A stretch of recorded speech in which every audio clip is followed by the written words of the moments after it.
YouTube-ს გაუმარჯოს, მოგესალმებით მონადირეებო. პირველ რიგში მოგილოცავთ ახალი სეზონის გახსნას. ყველას გისურვებთ, რომ ეს ახალი სეზონი ყოფილიყოს ყველა თქვენთაგანისათვის, რაც შეიძლება მაქსიმალურად წარმატებული და რაც შეიძლება მაქსიმალურად უსაფრთხო. დიდი ხანია ობიექტური მიზეზების გამო ვიდეოს ჩაწერას ვერ ვახერხებ, სადაც იყო საველე გასვლები, ტესტირებების სროლები და ასე შემდეგ, თუმცა მინდა გითხრათ, რომ ყველაფერი მზად აგვაქვს და პირველივე შესაძლებლობების დროს ჩვენ ამას გავაკეთებთ. ახლა მე მინდა წარმოგიდგინოთ და გაჩვენოთ იხვის საყვირების შესაბმელების ის ფართო ასორტიმენტი, რაც უკვე ჩვენ გვაქვს. საკმაოდ ბევრი ფერი დაემატა, სათითაოდ გაჩვენებთ ფერებს და მე შემდეგ გაჩვენებთ თუ რა პრინციპით ხდება. თუმცა რა პრინციპით ხდება საყვირების შებმა, თუმცა მსგავსი ვიდეოები უკვე გადაღებული მაქვს შედარებით მოკლე ფორმატში. იქით როდესაც მწვანეზე საყვირები რო შეგმული, ჩემი ის არის უკვე ჩემი არსენალიდან. დავიწყოთ ახლა რამდენი ფერი გვაქვს, სათითაოდ განვიხილოთ და გაჩვენოთ. ეს არის კლასიკური სტილით დამზადებული, საკმაოდ მოსახერხებელი და ძალიან მაგარი იხვის საყვირების შესაბმელები. იხვი იქნება ბატი, იქნება თუ რა იქნება, ყველაფერი ასაც მოისურვებთ, მაგათ შეაბავთ ზეთ. ასე იგი კიდე ის მინდა გითხრათ, რომ ვიდეო ისე ვერ გადმოსცემს კიდე ფერებს, რაც რეალურად არის და რეალში უფრო გაცილებით ჯობია. გამოფლირებული ერთი, თან დავითვალოთ, თან გადმოვდოთ. და მინდა გითხრათ, რომ კიდე რამოდენიმე ფერი დაემატება და მე მაგასაც გაჩვენებთ. მე მგონი ამით დავამთავრებთ ამ ფერების არჩევანით. გეტყვით, რომელია შეკვეთებში ჩვენი გამარჯვებული, რომელი ფერები ლიდერობს და პირადად მე რომელ ფერს მივაინჭე უპირატესობა. კაცია და გუნება გემოვნებაზე არ დაობენ.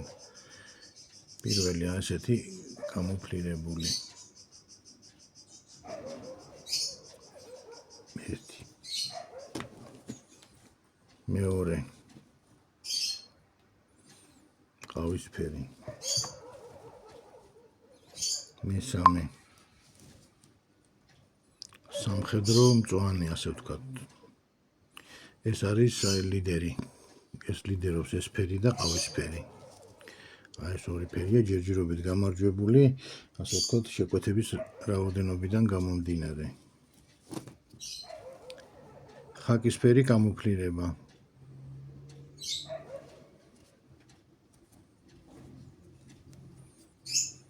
ესეთი კამუფლირებული რამოდენიმე ფერში, ეს არის 1, 2, 3 სამფეროვანი კამუფლირება. იგივე მსგავსი ტიპის კამუფლირება ოდნავ ფერში განსხვავებით.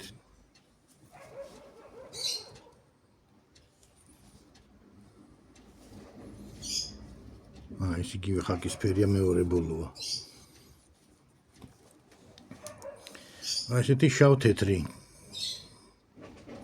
ვფიქრობ, თოვლიან ამინჩი კარგი იქნება უფრო თუ ვისაც თეთრი მასხალათი აქვს მოხვეული თეთრ-შავ ფერებში, იცით ეს მასხალათები.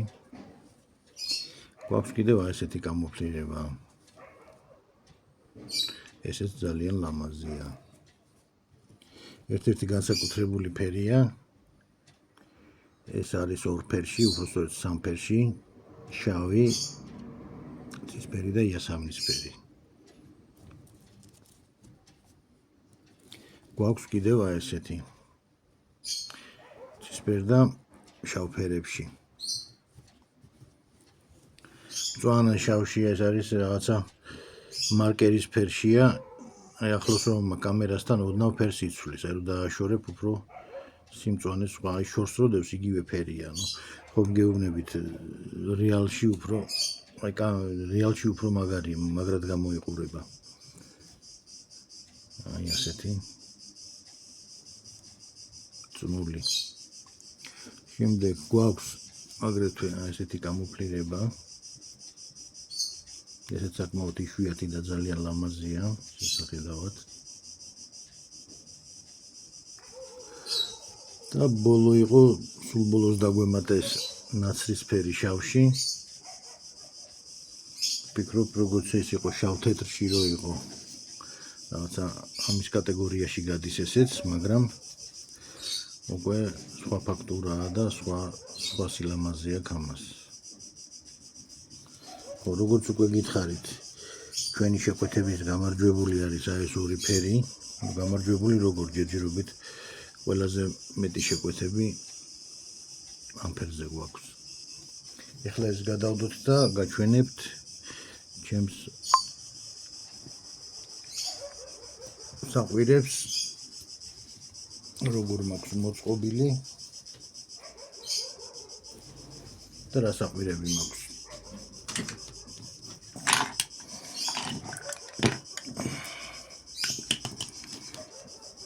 ესეთი თემაა.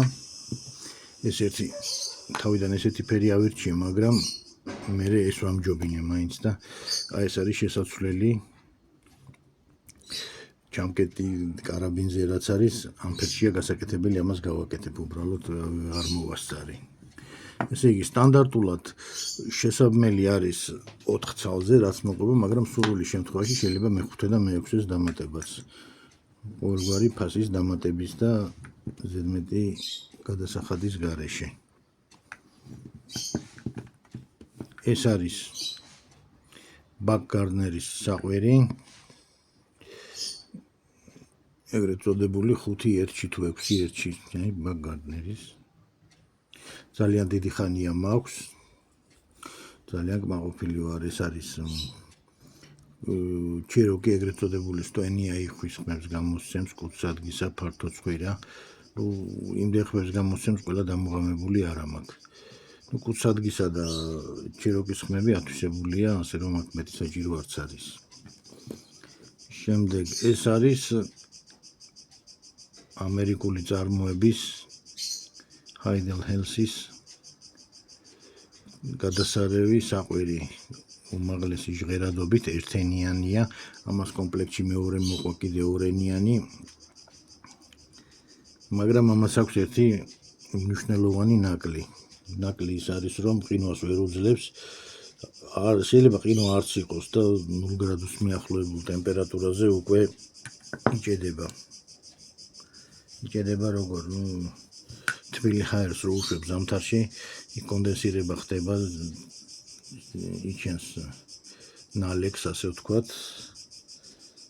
და შემდეგ უნდა დაშლა, გამოწმენდა მთელი ღონისძიებების გატარება, რომ ისევ წყობში ჩადგეს. ზამთარში ეს მიძლებს სადღაც 12 მაქსიმუმ 15 წუთი და შემდეგ უკვე დასაშლელია და გასაწმენდი. შემდეგი საყვირი არის ეს რუსული წარმოების საყვირი, აგერ არ ხედავთ ნატყვიარს. ამაზე ვიდეოცა გვაქვს გადაღებული. Top US როლე 6 ნომერი. კრაშ ტესტი ეგრე აწერია. იჩოკები გამოვცადეთ და მე ესეც მივაყოლე ზედ. ეს არის პოლიკარბონატის მასალის, ეს ამერიკული რა მასალა, არ ვიცი, აკრილი ნამდვილად არ არის. ეს არის პოლიკარბონატის, ამაზე მანქანასაც გადაულია, თოფსაც უსვრია 6 ნომერი საფანტი სადღაც 30 მეტრიდან. ოდნავ აი მოხდა და არც გაბზარა, არაფერი არ დაეთყო. რა თქმა უნდა, სასტვენი ეხლა თოფის სასროლად არ არის, უბრალოდ ხაზი იყო გასმული, თუ რამდენად მტკიცე მასალითაა დამზადებული. შემდეგ ესეც არის რუსული წარმოების ერთენიანი, ხო, დამავიწყდა თქვა, ეს არის ორენიანი საყვირი. ძალიან ისეთი დაბალანსებული და ხავერდოვანი ხმა აქვს ამ საყვირს. ესეთი ერთი ცალი მაქვს, ეხლა დარჩენილი, აი ამ ჟღერადობას მოგასმენინებთ.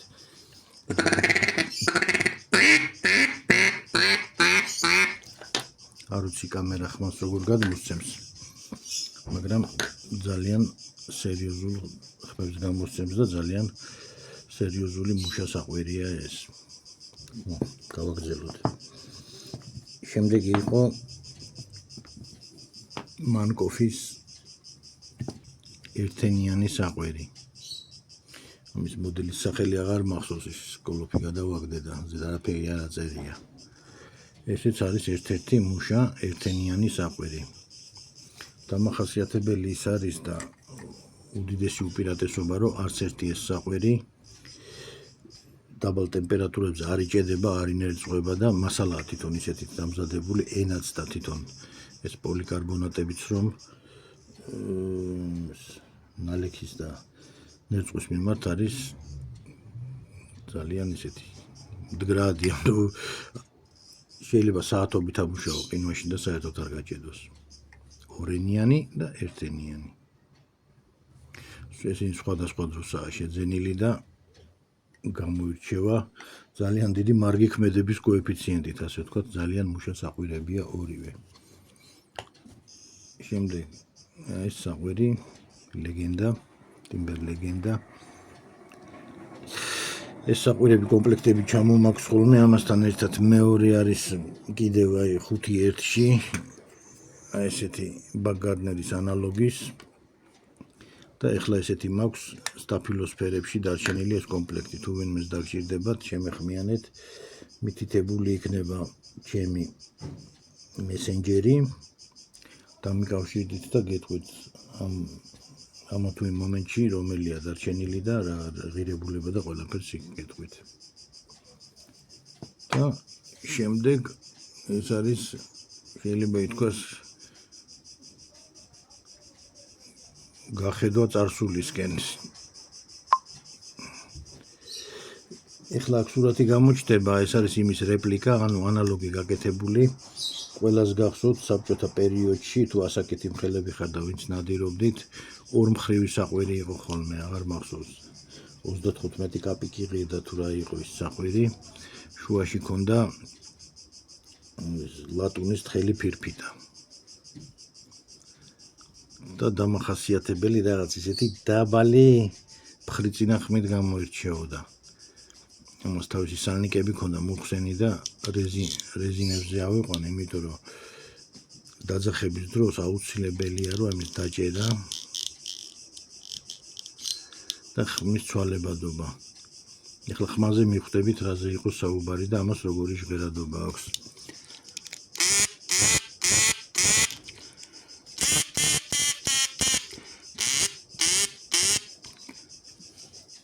ეს არის ანალოგი რეპლიკა იმ ძველი საბჭოთა დროინდელი საყვირის უკვე პლასტიკში შესრულებული.